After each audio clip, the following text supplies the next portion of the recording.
Ravi de vous retrouver sur ce rendez-vous de l'actualité sur HD TV. Tout de suite, le sommaire. Cérémonie de remise officielle d'équipement à la police républicaine par l'OIM. C'était hier au ministère de l'Intérieur et de la Sécurité publique. Les 6 nouveaux ambassadeurs du Bénin étaient au palais de la Marina, toujours dans la journée d'hier. Ils sont allés recevoir les dernières instructions de Patrice Talon avant de rejoindre leur poste. Au plan international, Donald Trump supprime le Millennium Challenge Corporation, un programme qui finançait jusque-là plusieurs projets d'infrastructures dans le monde. Le développement de ces titres et bien d'autres, c'est tout de suite.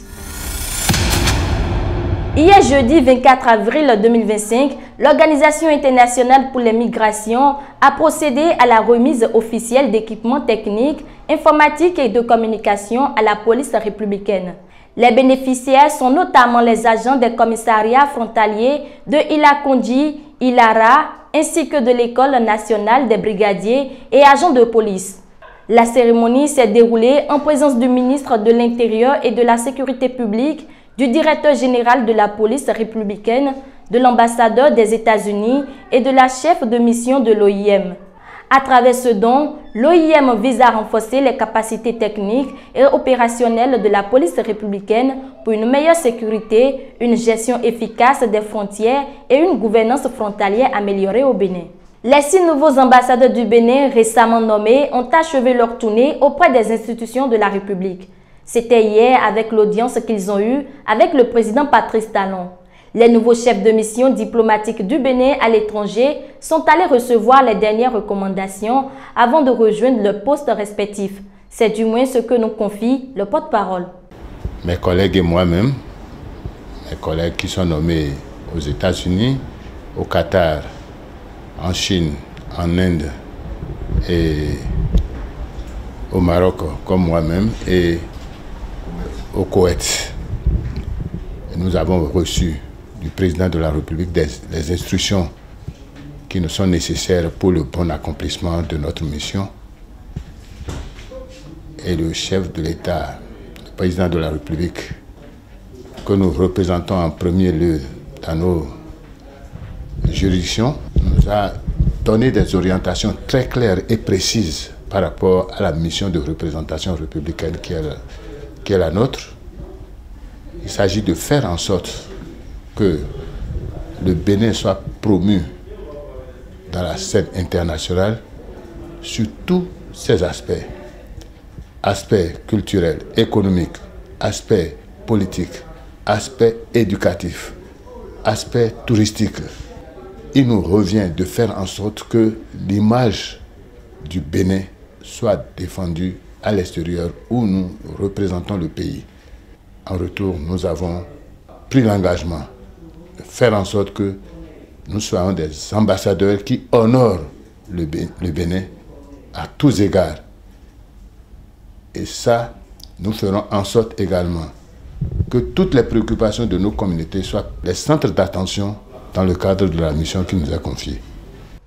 Audience encore et cette fois-ci, c'est au CES. Le président du Conseil économique et social, Conrad Baguidi, a reçu hier l'ambassadrice de France au Bénin, Nadège Choua. Pour la diplomatie, il était important de discuter avec le nouveau chef du CES pour comprendre ses visions. Voici un extrait de ses propos. C'était important pour moi de venir le rencontrer pour plusieurs raisons. La première, c'est que vous le savez, le Conseil économique et social a eu une nouvelle loi organique en juillet dernier, et donc de comprendre le périmètre un petit peu d'action du Conseil économique et social et bien évidemment la vision du nouveau président. Concrètement, c'était de comprendre un peu le fonctionnement de ce CES. J'ignorais par exemple que désormais il y avait une compétence territoriale dans chacun des 12 départements du Bénin, et donc de comprendre aussi la vision, savoir comment la mission d'être au contact des populations, de comprendre les attentes et besoins des populations du Bénin, comment ça allait concrètement se faire par la compétence du Conseil économique et social. Et donc c'était important de voir cette nouvelle approche. Là-dessus, j'ai compris que le Bénin était un peu un modèle en matière de vision d'un Conseil économique et social, justement dans ce lien étroit avec les populations. Faire un travail d'explication, mais essayer aussi d'avoir une approche innovante par une approche tournée vers les solutions concrètes dans le secteur économique et dans le secteur social. Donc ça, c'était le premier point, de bien comprendre cette vision, ces modes de faire de ce Conseil économique et social.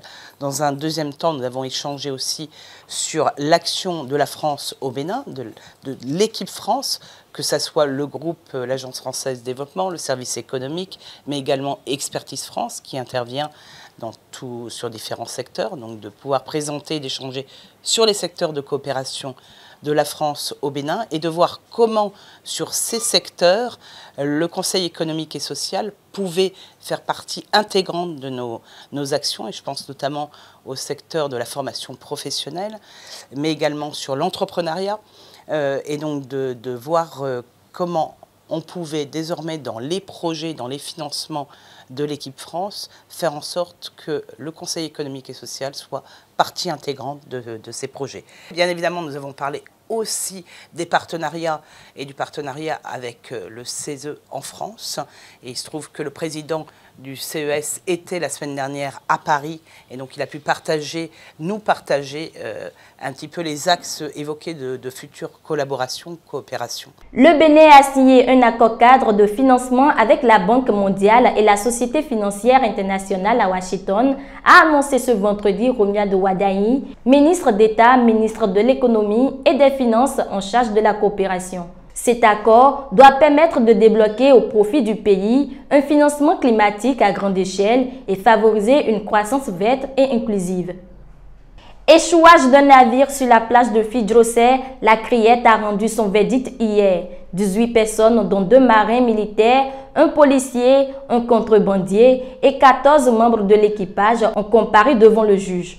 Dans son verdict, la Cour a relâché au bénéfice du doute les commandants des bases navales et fluviales de Cotonou, mais a condamné l'ex-chef de cellule de communication maritime à 5 ans de prison ferme et 2 millions de francs CFA d'amende pour abus de fonction. 5 membres d'équipage, dont le capitaine et un contrebandier se faisant passer pour informateurs, ont été condamnés à 1 an de prison ferme et à de lourdes amendes. Les autres écopent de peine avec sursis. Le bateau sera confisqué et démantelé et les prévenus devront verser 50 millions de francs CFA à l'État béninois pour dommages et intérêts.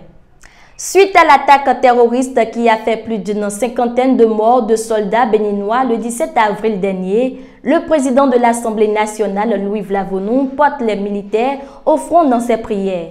C'était à l'occasion d'une célébration eucharistique la semaine dernière. On l'écoute. Il y a d'autres qui sont au front.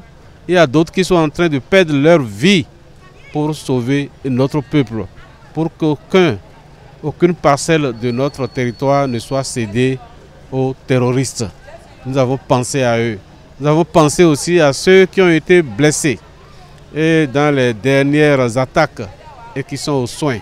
Nous avons prié aussi pour eux. En Côte d'Ivoire, 2 jours après la radiation de Tidjane Thiam de la liste électorale, son parti PDCI-RDA a appelé la mobilisation ce jeudi pour exiger la réintégration de son candidat à la présidentielle d'octobre. À la permanence du parti à Abidjan, environ 200 militants se sont rassemblés pour chanter l'hymne national, celui du PDCI, puis ont dansé en agitant de petits drapeaux ivoiriens et quelques pancartes. Mais peu après, les organisateurs ont finalement annulé la marche, demandant aux militants de rester mobilisés en attendant les prochains mots d'ordre. À noter que plusieurs rues autour de la permanence du parti et du tribunal avaient été bloquées dès le début de la matinée par la police. Le gouvernement avait prévenu que le désordre ne sera pas toléré. Après l'USAID, c'est au tour du Millennium Challenge Corporation d'être dissous. Donald Trump a ordonné hier la fin de ce programme. Créé en 2004 sous le président Bush, le MCC finançait des projets d'infrastructure dans plusieurs pays en voie de développement, dont le Bénin. Elle a investi plus de 17 milliards de dollars en 20 ans. Son slogan était « Le MCC contribue à la sécurité, la force et à la prospérité du peuple américain grâce à des investissements qui favorisent la croissance et la stabilité dans le monde entier. » Des mots qui sonnent désormais comme une promesse inachevée. Ainsi se referme ce rendez-vous de l'actualité, retrouvé en direct sur H2 Télévision, la grande édition du journal tous les jours à 13h, 16h, 20h, 23h, 3h et à 7h du matin. Vous pouvez également la voir en publication sur notre site internet h2tv.bj et sur tous nos canaux digitaux. Merci pour votre attention, prenez soin de vous et excellent week-end à chacun et à tous.